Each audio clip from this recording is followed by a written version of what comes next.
राजस्थान में अपराधों का ग्राफ दिन ब दिन बढ़ता जा रहा है और आज अपराधों की श्रेणी में महिलाओं के प्रति जो अपराध हो रहे हैं उनमें राजस्थान पहले स्थान पर आ चुका है।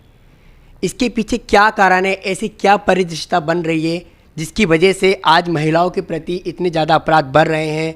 दुष्कर्म जैसी प्रवृत्ति की सोच वाली काफ़ी घटनाएं भी हो रही हैं। इसी को लेकर के हम जानेंगे। हमारे साथ में है समृद्धि जी और इनसे हम जानेंगे कि आखिर ऐसे क्या कारण है। मैम स्वागत है सबसे पहले आपका। मैम राष्ट्रीय क्राइम रिकॉर्ड ब्यूरो ने एक ताज़ा लिस्ट जारी की है और उसके अंतर्गत राजस्थान में महिलाओं के प्रति जो अपराध हो रहे हैं, स्त्री अत्याचार है, उनके जो रिपोर्ट जो जा रही है पुलिस में वो बहुत ज़्यादा जा रही है, जैसे तो पहले स्थान पर वो आ गई है। क्या ऐसे कारण हैं जिसकी वजह से आज एक नारी शक्ति, जिसे हम मानते हैं कि नारी शक्ति है या जो देवों से भी ज़्यादा पूज्य हैं, उसके प्रति ऐसी सोच या ऐसे घिनौनी हरकतें बढ़ रही हैं? आज आप जिस विषय में मुझसे बात करने आए हैं, ये विषय बहुत ही गंभीर विषय और संवेदनशील विषय है। यह विषय एक महिला के सम्मान का विषय है। इस विषय के ऊपर मैं ये कहना चाहूँगी कि इसमें महिला को और समाज को और सरकार को, सभी को इसके ऊपर जिस तरह से कार्य करना है और सरकार कर भी रही है। ये मुद्दा जो है अपना, इसको मैं सबसे पहले कहना चाहूँगी कि कोई पॉलिटिकल मुद्दा नहीं है। ये किसी भी पार्टी का मुद्दा नहीं है। इसको उससे ऊपर स्तर पे देखा जाए और अपना जो बच्चों की जो परवरिश हो रही है आजकल, उस परवरिश पे विशेष ध्यान दिया जाए। आज काफ़ी समितियां गठित होती है, काफ़ी कुछ किया जाता है और उस पर कहीं ना कहीं हम प्रयासरत भी रहते हैं, करते भी हैं कि जितना कर सके। लेकिन जैसे कि मुझे एक मुद्दा याद आ रहा है, एक केस याद आ रहा है जो सुप्रीम कोर्ट ने निर्णय दिया था उसके ऊपर, जो राजस्थान का ही केस है और राजस्थान की महिला थी विशाखा जी, उनका केस है ये। और उसमें सुप्रीम कोर्ट ने निर्णय लिया था और बहुत अच्छी गाइडलाइन तैयार की गई थी उसके ऊपर कि जो भी अपनी महिला कर्मचारियां हैं और जो कार्यरत हैं, उनके लिए इस तरह से कुछ गाइडलाइन तैयार की थी, उनको रिलीफ मिले, कहीं आने जाने में उनको सुविधा मिले और उनका कॉन्फिडेंस डेवलप हो और उन्हें इस तरह की कोई जो परिस्थितियाँ आती हैं रेप केस जैसी, उन परिस्थितियों से निपटने के लिए उनको तैयार किया जाए। काफ़ी तरह से इस पर गवर्नमेंट ने आत्मनिर्भर बनाया जाए, गवर्नमेंट ने काम भी किया है और मैं चाहूँगी कि इस पे थोड़ा सा और ज़्यादा ध्यान देने की ज़रूरत है। के जो बढ़ते ग्राफ हैं, इनमें हमारे देश की कानून व्यवस्था का भी क्या कोई महत्वपूर्ण अंग है या कैसा, मतलब आप समझते हैं? मैं मानती हूँ कि हमारा जो हिंदुस्तान का कानून व्यवस्था है वो हमारा दुर्भाग्य है कि अंग्रेज़ों के समय से जो हमारी कानून व्यवस्था चली आ रही है वही चल रही है। उसमें अब आज की परिस्थितियों के हिसाब से कानून व्यवस्था में बदलाव की ज़रूरत है। और जैसे कि मैंने आपसे पहले कहा है कि महिला पुलिस अधिकारी अगर सिविल ड्रेस में रात के समय में बसों में सब में अगर यात्रा करती है और वहाँ पे उनसे छेड़छाड़ अगर हो किसी प्रकार की जाती है और दूसरे दिन अगर वही न्यूज़पेपर की हेडिंग्स बनती हैं, तो समाज में इस महिलाओं को, सभी को ये पता चल जाएगा कि नहीं, ये हमारी सुरक्षा के लिए हम सुरक्षित हैं। इस तरह से महिला पुलिस रात में अपराधियों में खोप होगा और हर अपराधी यही सोचेगा कि कहीं ना कहीं इस लड़की से जिसे छेड़छाड़ करने जा रहा हूँ कहीं महिला पुलिस तो नहीं है ना, और उनमें भय हो जाएगा और वो इस तरह का गंदा कार्य करने से काफ़ी डरेंगे और भय व्याप्त हो जाएगा उनमें। मैम आमतौर पर देखा जाता है कि किसी महिला के साथ में जब भी दुष्कर्म जैसा अपराध होता है तो वह हिम्मत करके पुलिस स्टेशन तक जाती है, मामले को सरकार के और न्यायालय के सामने इंसाफ के लिए जाती है।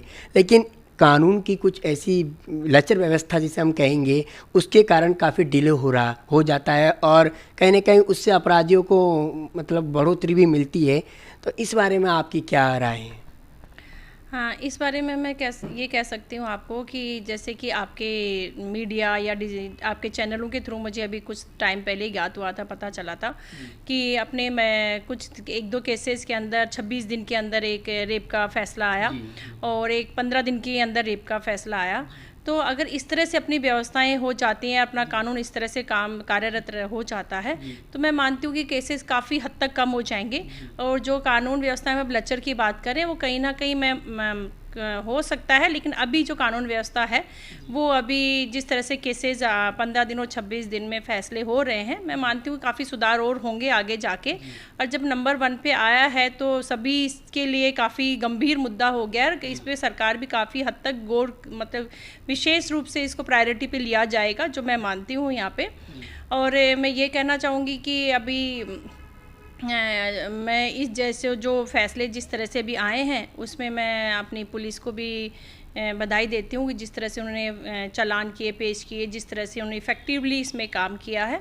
और मैं जज साहब हैं जिन्होंने फ़ैसला दिया, उनका भी मैं तहे दिल से शुक्रिया अदा करती हूँ कि उन्होंने इतना जल्दी से जल्दी इस काम को किया।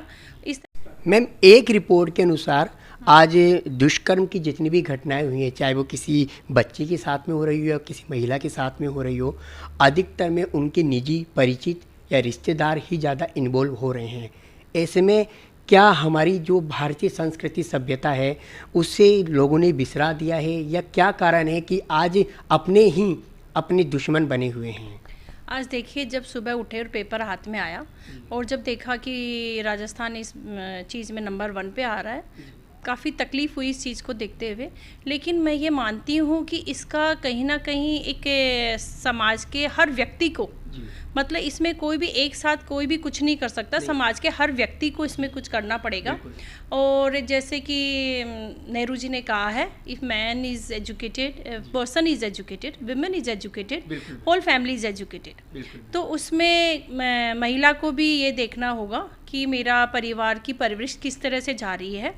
एंड जैसे कि आप हर समय कहते हैं कि लड़की को शाम को बाहर नहीं जाना चाहिए या इस समय ऐसा नहीं करना चाहिए, उस पर थोड़ा सा मैं ये भी कहना चाहूँगी कि हमें हमारे पेड़ जो कि कल के भविष्य हैं, जो कि हमारे बच्चे हैं, वो बेटा हो या बेटी, उन दोनों को ही आपको बचपन से समझाना पड़ेगा कि जिस देवी की आप पूजा कर रहे हैं, जिसको दुर्गा माँ, सरस्वती माँ सब कह रहे हैं, तो आप मानते हो तो उसको उस तरह से समझाना पड़ेगा कि आप उनकी किस तरह से इज्जत करो। ये आप नहीं कह सकते कि आप बाहर नहीं जाओ, ये भी समझा सकते हो कि बाहर जाएंगे लेकिन बेटा आपको भी इनकी इज्जत करनी है। वो जो दुष्कर्म करने वाला व्यक्ति है वो किसी न किसी घर का बेटा है और किसी माता पिता का ही वो उसकी परवरिश में कहीं कुछ रहता है।